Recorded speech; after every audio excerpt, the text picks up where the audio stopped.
Everyone, welcome to physics संवाद।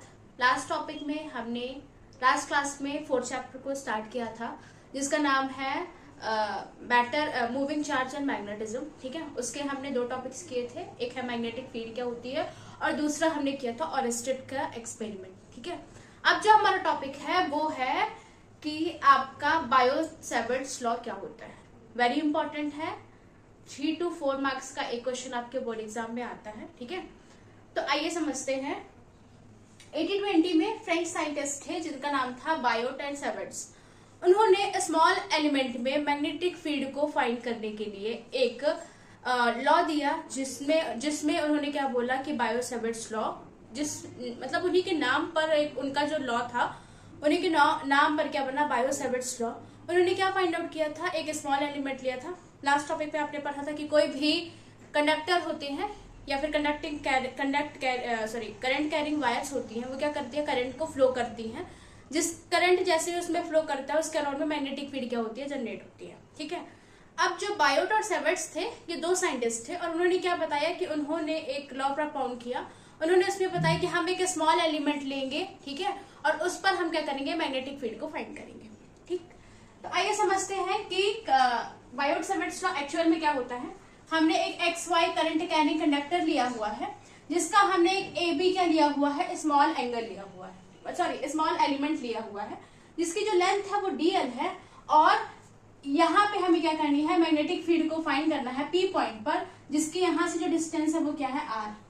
ठीक है, तो आइए समझते हैं कि ये जो बायो-सेवर्ट्स लॉ का जो करंट है वो किस पर क्या करता है, डिपेंड करता है। ठीक है, कंडक्टर का जो करंट है वो किस पर डिपेंड करता है। तो फर्स्ट वन है हमारा, ये 4 फैक्टर्स पर क्या करता है, डिपेंड करता है।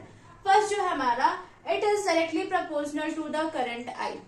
जो मैग्नेटिक फील्ड होती है वो करंट I पर डायरेक्टली क्या करती है, डिपेंड करती है। इसलिए हम यहाँ पे लिख सकते हैं कि DB प्रोपोर्शनल टू I, और ये क्या है आपका इक्वेशन फर्स्ट है।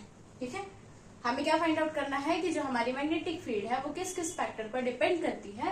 तो जो हमारा फर्स्ट फैक्टर है वो क्या है, इलेक्ट्रिक करंट है। मतलब कि ये जो मैग्नेटिक फील्ड होती है वो डायरेक्टली प्रोपोर्शनल टू होती है जितना भी कंडक्टर पर करंट क्या कर रहा है, फ्लो कर रहा है।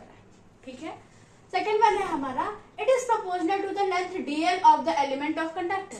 मतलब कि जो मैग्नेटिक फील्ड है वो DL, मतलब कि जो आपने एलिमेंट लिया हुआ है AB, उसकी लेंथ पर क्या करती है, डिपेंड करती है। तो आप यहाँ पे लिख सकते हैं कि DB प्रोपोर्शनल टू DL। ये आपको क्या हो जाएगा, इक्वेशन सेकेंड। ठीक है, थर्ड वन है हमारा, it is proportional to the sine theta of the angle. मतलब कि ये जो है मैग्नेटिक फील्ड है आपकी, वो साइन एंगल जो बना रहा है A और B के बीच में, ठीक है, AB जो एलिमेंट है और AB के बीच में जो साइन एंगल बना रहा है उस पर डिपेंड करती है। मतलब कि DB proportional to sine theta. ये इक्वेशन क्या है आपकी, थर्ड है।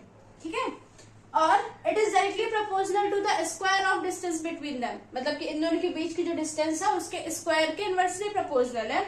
मतलब कि DB प्रोपोर्शनल टू 1/r²। और यहाँ पर आप क्या लिखेंगे, इक्वेशन 4। अब हमें क्या करना है, इन चारों इक्वेशंस को कंबाइन करना है। यदि हम इन चारों इक्वेशंस को कंबाइन करेंगे, जब हम चारों इक्वेशंस को कंबाइन करेंगे तो कितना आ जाएगा आपका, DB proportional to IDL sine theta upon R²। ठीक है, अब यहाँ पे क्या है, प्रोपोर्शनैलिटी साइन है, तो इस प्रोपोर्शनैलिटी साइन को हटाएंगे तो एक कांस्टेंट आएगा। तो क्या हो जाएगा आपका, DB proportional, DB is equal to K IDL sine theta upon R²।